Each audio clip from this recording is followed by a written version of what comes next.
Good morning, students. How are you all? I hope you all are safe and sound at your home and doing your online classes as well. Dear students, today I am here to teach you an interesting poem from your textbook Honeydew, and the title of the poem is The Ant and the Cricket. And this poem has been adopted from Aesop's fables. Dear students, as the poem has been adopted or taken from Aesop's fable, so definitely we must know a little bit about Aesop. Who is Aesop? Aesop is a great Greek fabulist who writes fables, and the ant and the cricket, this poem is one of the collection of his fables. So dear students, let us know the meaning of fable. What does a fable mean? A fable means a story. You can say a false story about animals. In a fable, animals are used as characters. Animals play different roles, even they speak in this story. So the main purpose of creating this fable of false stories are to attract the children towards the story. And you can see, while you will be reading a fable, it conveys a very good moral. So, my dear students, in short, if you say, a fable is a false story where animals are taken as the characters and which conveys a moral. The ant and the cricket is also one of the fables. So here, in this poem, you will have two creatures who are completely contrast in their attitudes.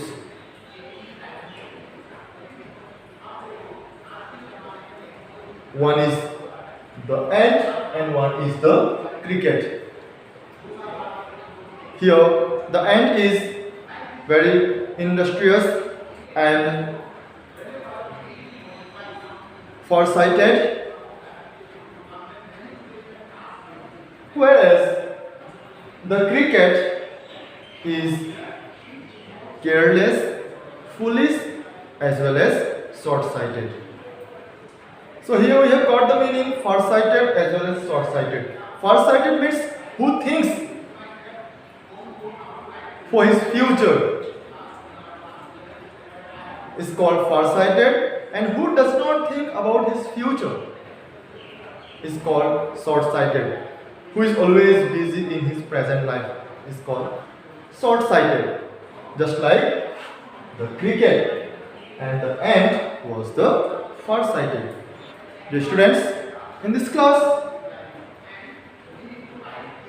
I will explain you the summary of the poem, and just after that, I shall read the poem thoroughly, and even stanza-wise explanation will be also provided to you all.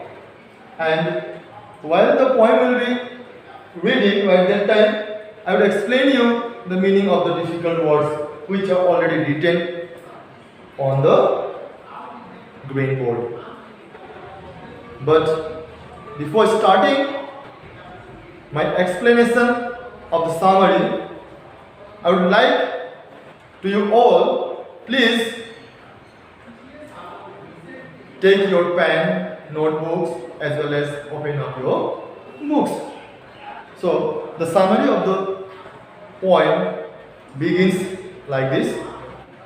Once there was a cricket who was very fun-loving.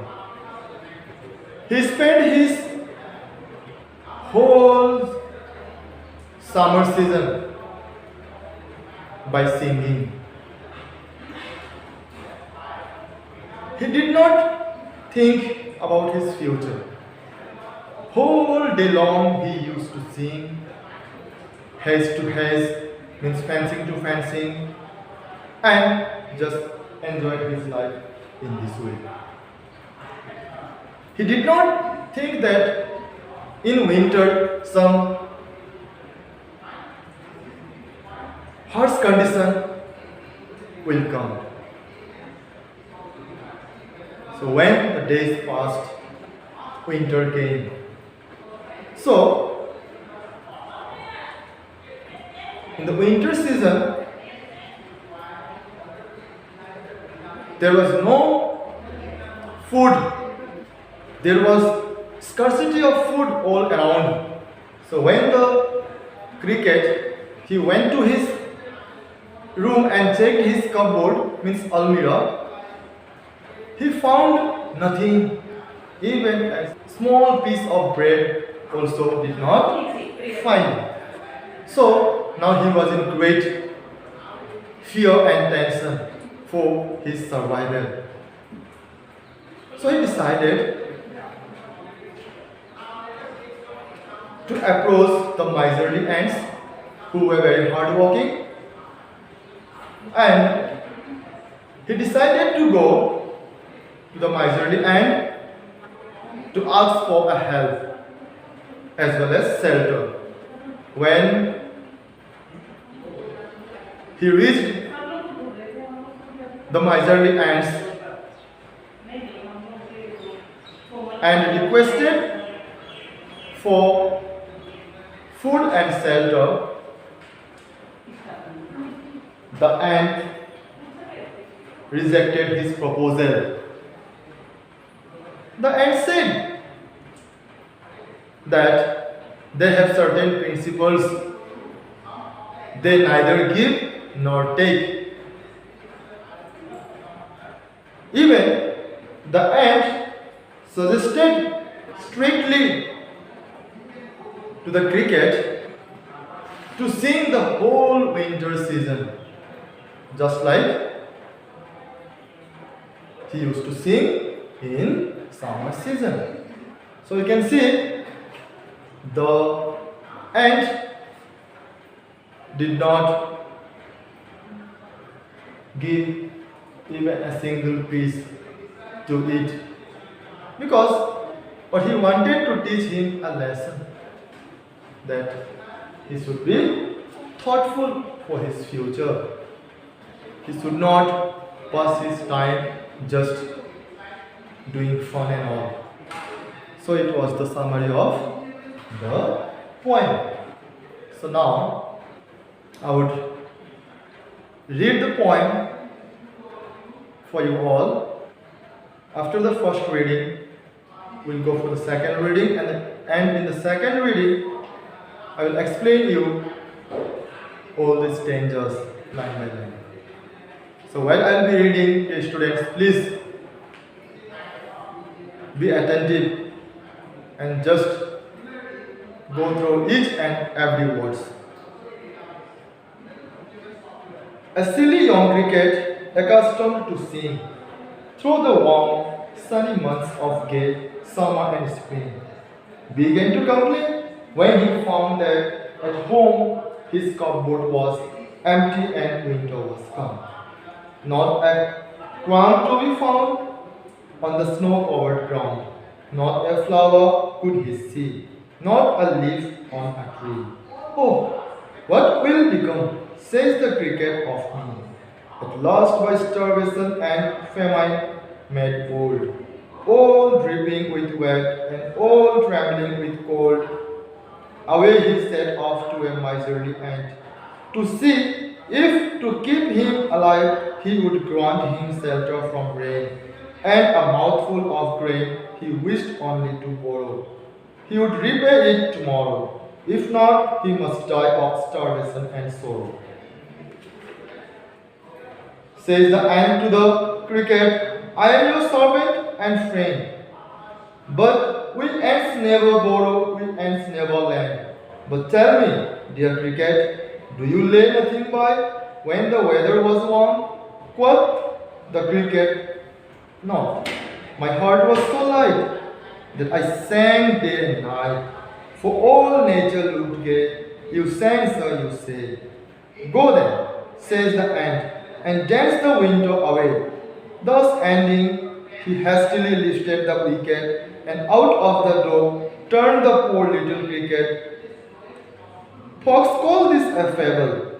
I will warrant it true. Some crickets have 4 legs and some have 2.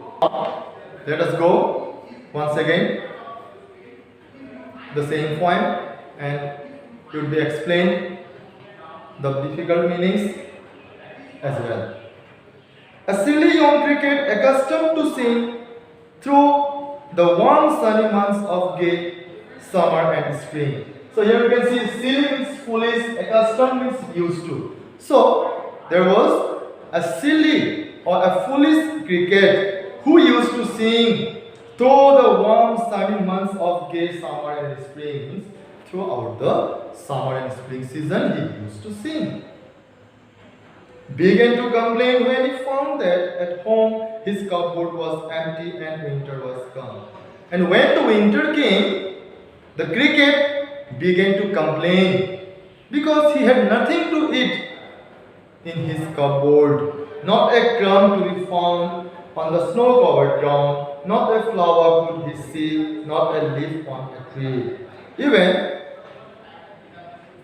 not a small piece was found in his cupboard, and everywhere all the trees were covered by snow. So there was complete scarcity of food. Oh, what will become, says the cricket of me.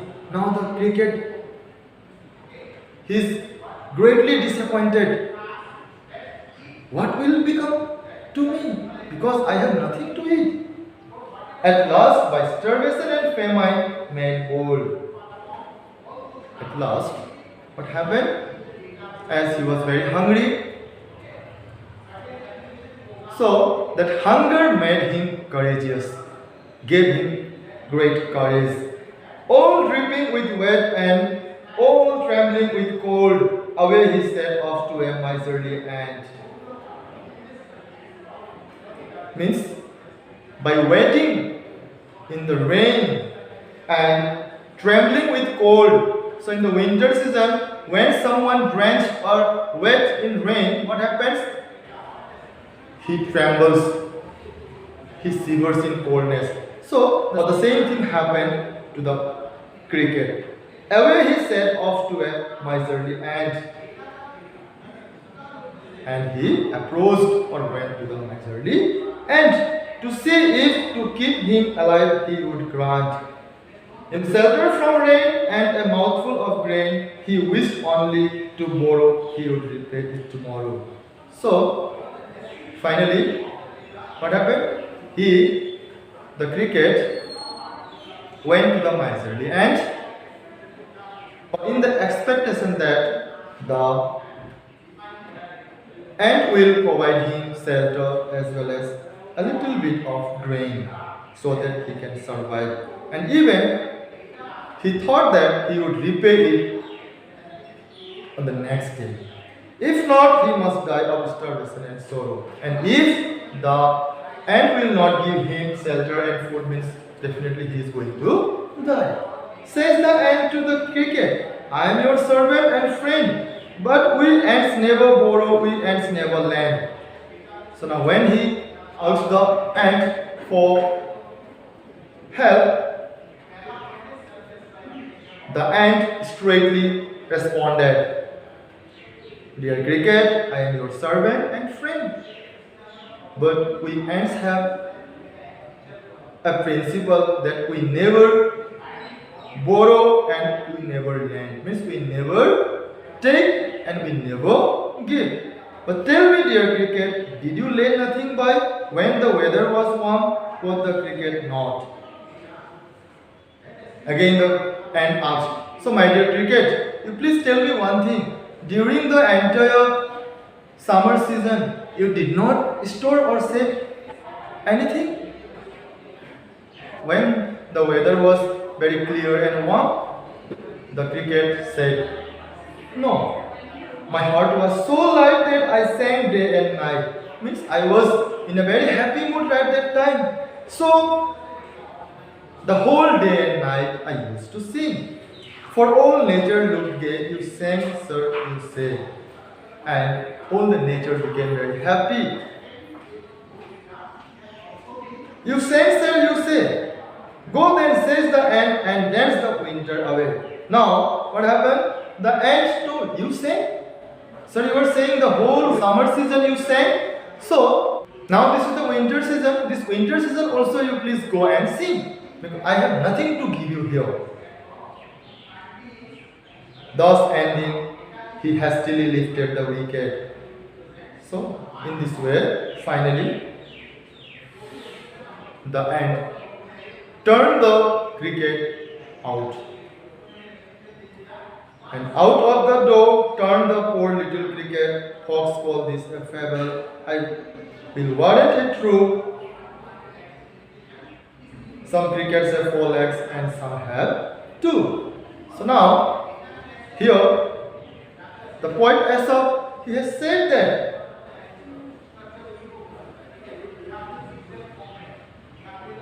people call this story a fable, but I call this a true story. Means, according to the poet, this is not a fable, this is a true story. Because according to him, there are some crickets who have 2 legs. Here in this poem, or in this story, it is told about the 4 legs cricket. But he has told here that there are 2 legs cricket too, who are there in our societies. They are also just like the ant as well as the cricket. So, dear students, the explanation is also over. From this poem, we have learned a beautiful moral that we should be hardworking and we should plan for future. We should not waste our time in vain just by merrymaking or roaming here and there. So in this way we can say this poem conveys a realistic message. Its message is a real message. It shows that if one does not think for his future or if one does not do hard work, he is destined to suffer. Means definitely he will suffer in the future. Just like the cricket. And here you see the ant. He lived a comfortable life. So just like the ant, if you will work hard and work in a very planned manner, then definitely you will be happy forever. No sorrow will touch you. So dear students, it was the summary as well as the explanation of stanzas of this very poem, the ant and the cricket. So here in the explanation time, I did not tell you the difficult word meanings. So All the difficult word meanings are written on the board, so you please note down this all. And just after this class, I will have you the worksheets as usual, some extracts, and I hope you all will be submitting in time the response of your worksheets. And I hope this class will help you to understand the poem well. So for today, thank you very much.